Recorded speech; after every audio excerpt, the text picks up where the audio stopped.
Hey everybody, CardBandit, otherwise known as Scott, here to answer some of your questions. Wait, what was that? Yes, that's right, I answered a question already, for those of you who didn't catch on. My real name is Scott. Some of you are asking, and there's your first answer. Rapid fire, lickety-split.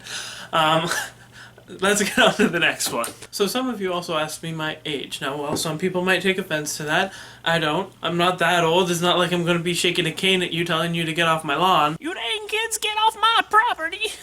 That's an umbrella. No, I'm only 22. My birthday's coming up in a couple months, at which point I'll feel ancient. But no, I'm only 22 years old. So there's your second answer to your question, not question to your answer. I don't know what I was thinking there. So some of you were astute enough to notice that I've got some cubes.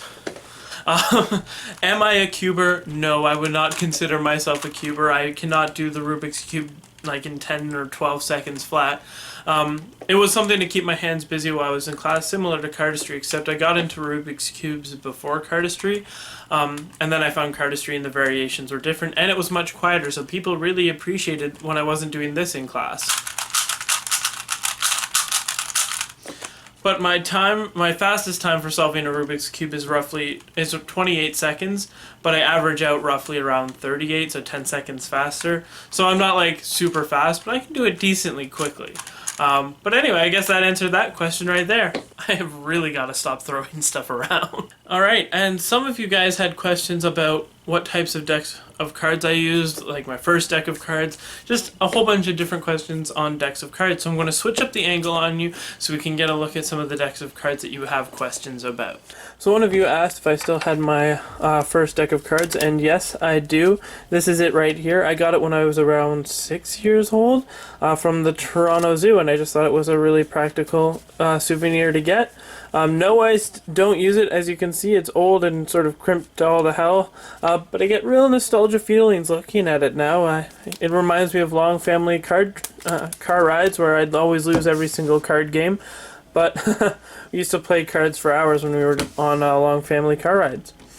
So that's what that deck reminds me of, and it is my first deck of playing cards. So a question I got was also about some of the decks that got me into cardistry, so some of the souvenir decks that I've collected. So I've got this one's from Alaska, this one's from Washington, D.C. when I did a school trip there. I've got some Canadian-based cards, you know, real patriotism there, eh? If you're familiar with Canadian stereotypes, the A one is true. But I got those when I was visiting the Parliament buildings in Canada. Which is where I'm from, so it's not too far a trek, but I did get them from there. Got some from Dubrovnik, Turkey, in Istanbul. I got some from Costa Rica. This was a souvenir from someone who actually went to Costa Rica. I did not, but they got me a souvenir deck from there. I've been to Greece, and I got a deck of cards from Greece. I've got some from the Cayman Islands. The Dominican Republic. These were a souvenir that someone else got for me.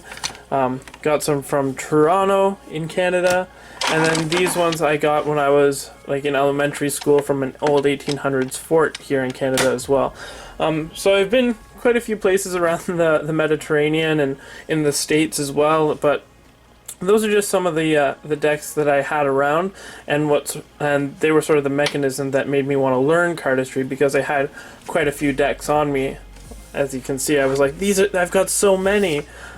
These aren't even all of them, but just some of the decks that I had in my collection before really getting into cardistry and magic. While all those old decks were sort of the mechanism for me to start learning cardistry, one deck in particular really opened up that gateway, and that is the Black Arcane deck by Illusionist. I got this as a Christmas present along with the white one, and I still have the sealed original series decks. Yes, they used to seal these cards.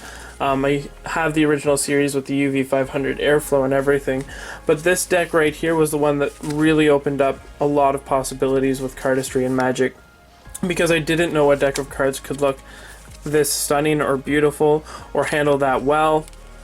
And it introduced me to Illusionist, and then from there I just progressed to Theory 11 and Dan and Dave, all the main card magic and cardistry websites, and that just opened up a whole lot of doors for me. So this was my first actual designer deck of playing cards. I still love it today just because of what it's done for me and how many doors it opened up for me in terms of cardistry and magics. Now, while the Arcanes are a really well-designed deck and handle wonderfully, these cards are probably my least favorite deck of playing cards, and they do not have a very functional design at all. They are Kilt playing cards, yes. They're actually shaped like a kilt, so they're not 100% square. They're actually kilt shaped.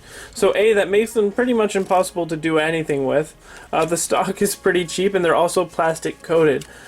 Generally, I will say any plastic coated playing cards are ones I cannot stand. It's like those old Chinese ones, worst decks ever. But look at this. Not only is it like a Chinese made deck of playing cards, but it's not even flush because it's not even a rectangle.